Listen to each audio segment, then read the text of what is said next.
খুবই আলহামদুলিল্লাহ খুবই ভালো লাগতেছে, কারণ দা ওয়ে উই প্লেড, আমরা যেভাবে খেলছি থ্রুআউট দ্য টুর্নামেন্ট, আমার মনে হয় আমরা ডিজার্ভ করে ফাইনালটা। না দেখেন, অ্যাকচুয়ালি প্ল্যান থাকে যে পাওয়ার প্লে বোলিং করলে যত যত কম রান দিয়ে, পাওয়ার প্লে যখন বোলিং করি তখন প্ল্যান থাকে যত কম রান দিয়ে বেড়ে যাওয়া যায়। আমার ইনিশিয়ালি প্ল্যানটা এটাই থাকে যে কত কম রান দিয়ে বেড়ে যাওয়া যায় পাওয়ার প্লে। সো আমি সিম্পল প্ল্যানে ছিলাম, কিছু ভেরিয়েশন আমি কাজ করছি আগে, সো ওইগুলোই অ্যাপ্লাই করার চেষ্টা করছি।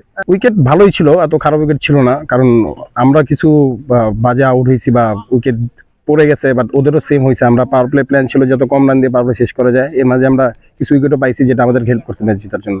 তিন স্কুল ক্রিকেট থেকে কেমন লাগছে? না খুবই ভালো লাগছে, কারণ তামিম ভালো টাচে ছিল টুর্নামেন্টে। আমার প্ল্যান ছিল যে লেফটি আসলে আমি আমার যে ভেরিয়েশনটা আছে আউটসুইংটা, লেফটি সময় আউটসুইং ওটা করবো, করার পর আই থিঙ্ক প্ল্যানটা কাজে দিছে, যেভাবে ট্র্যাপ করার চেষ্টা করছে ওভাবে আউট হয়েছে।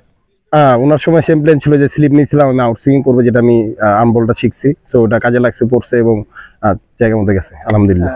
না, যারা আমাদের পছন্দ করে, আমি চাইবো তারা যেন আমার জন্য দোয়া করে, আমি জানি সুস্থ থাকতে পারি এবং ভালো খেলতে পারি। ইনশাল্লাহ আমরা ফাইনালে আমাদের বেস্টটা দিয়ে চেষ্টা করবো ইনশাল্লাহ।